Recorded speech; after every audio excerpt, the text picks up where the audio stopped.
What a friend we have in Jesus. Grace and peace, family. It's your boy Brandon McCrae, aka Bmac Music, coming to you with another installment of Wisdom on Wednesday. All month long, as well as the previous month, we've been sharing specifically on the topic of prayer. Today is no different. We'll be delving into Matthew 6, chapter 11, and in the English Standard Version, it reads like this: "Give us this day our daily bread." There are two particular portions of this pericope that I'd like to lift up and argue for you.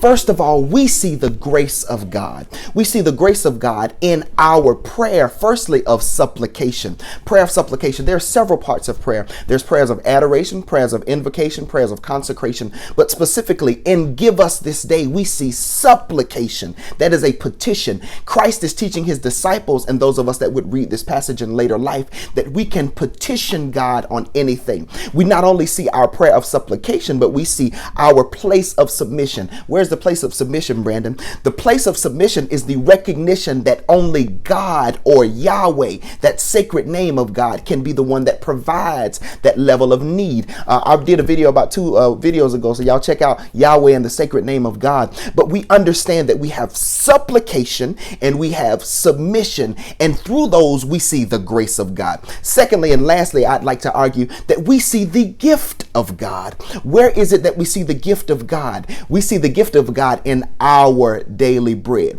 We see the gift through his provision of sustenance, bread. There, that Greek word is ďartos, and it literally means two things. It means any kind of nourishment, or it stands for a earning wage or a earned living wage. What does that mean to us?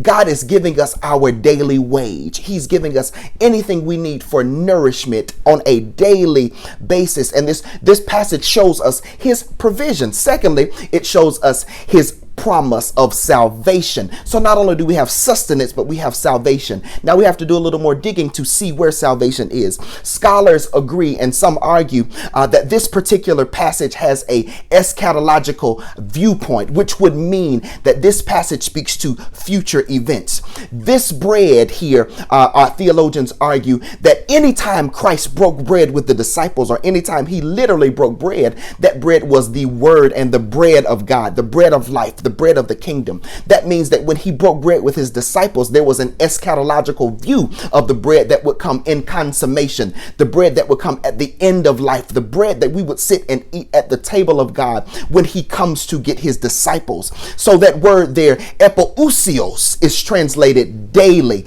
He gives us this bread and this bread of life on a daily basis, showing forth today that he will come get us tomorrow. Allow me to leave you with these parting thoughts. Gregory of Nyssa says, "Do you perceive the breadth of divine wisdom and wealth of teachings contained in these brief words?" That's a rhetorical question. He says, "He who gave you the day will also give you what is needed for the day." Brandon McCrae says it like this: "All I want from God is what he wants for me.